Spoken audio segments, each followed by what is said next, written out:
Last week, we talked about how Donald Trump was essentially forced to come out and do damage control after people within his own administration, Mike Pence and John Bolton, tried to sabotage peace talks between the United States and North Korea. So to recap, John Bolton talked about how the Libya model might be useful in North Korea, essentially threatening to overthrow their regime, as was the case in Libya.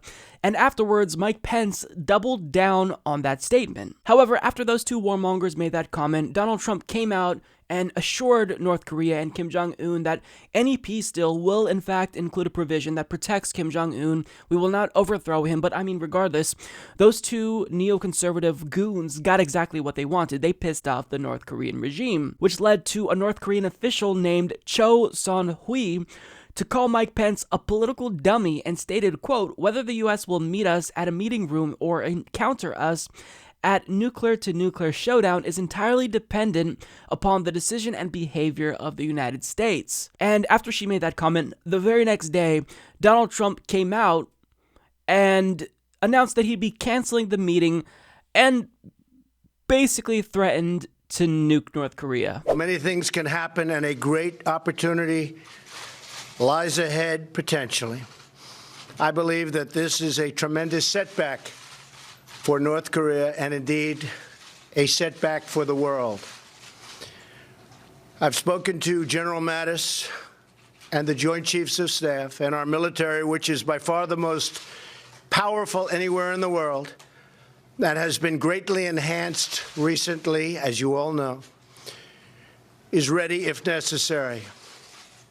Likewise, I have spoken to South Korea and Japan, and they are not only ready should foolish or reckless acts be taken by North Korea, but they are willing to shoulder much of the cost of any financial burden, any of the costs associated by the United States in operations if such an unfortunate situation is forced upon us.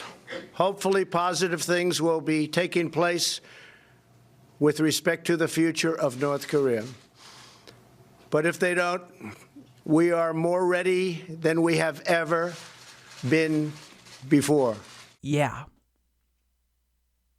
So at that point, needless to say, it felt as though all hope was lost until the very next day, Donald Trump gave us another glimmer of hope on Twitter, saying we are having very productive talks with North Korea about reinstating the summit, which, if it does happen, will likely remain in Singapore on the same date, June 12th, and, if necessary, will be extended beyond that date. And additionally, South Korean Prime Minister Moon Jae-in met with Kim Jong-un at the DMZ to discuss what would make the summit with President Donald Trump a success. And soon after, Donald Trump gave us another update on the summit, essentially saying that it was, in fact, still on, disregard everything he said before, disregard his threat to take military action against North Korea, and he also expressed optimism that it would go well. I just want to mention we're doing very well in terms of the summit with North Korea.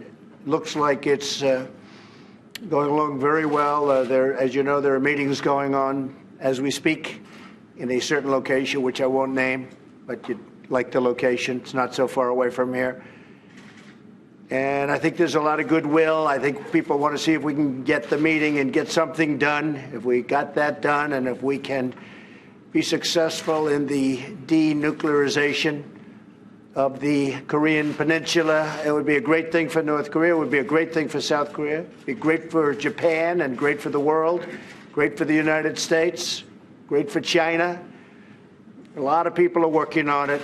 It's moving along very nicely. So we're looking at June 12th in Singapore. That hasn't changed.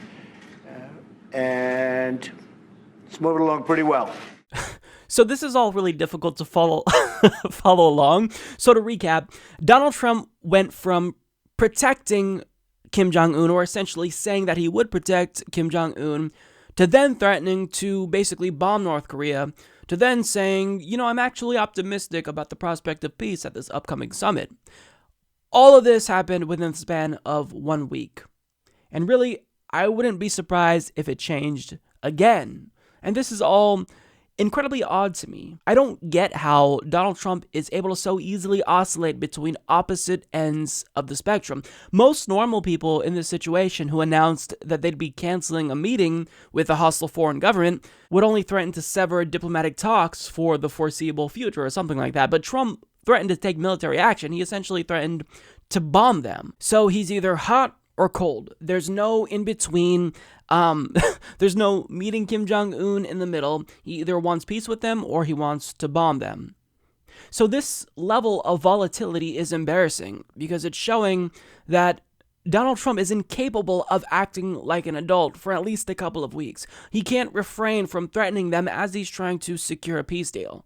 Now, again, if Donald Trump is able to actually do some type of deal with North Korea and get them to give up their nuclear weapons or secure peace in some way, shape, or form, I will give him credit for that. In fact, I am rooting for him here. I hope he's successful because I would love to see peace between the United States and North Korea because, of course, I don't want war with them because that would obviously be a disaster. But with that being said, if you truly care about peace, then you have to act like a fucking adult, Donald Trump, and not go from defending Kim Jong-un to threatening to bomb him the very next day and then changing your mind again.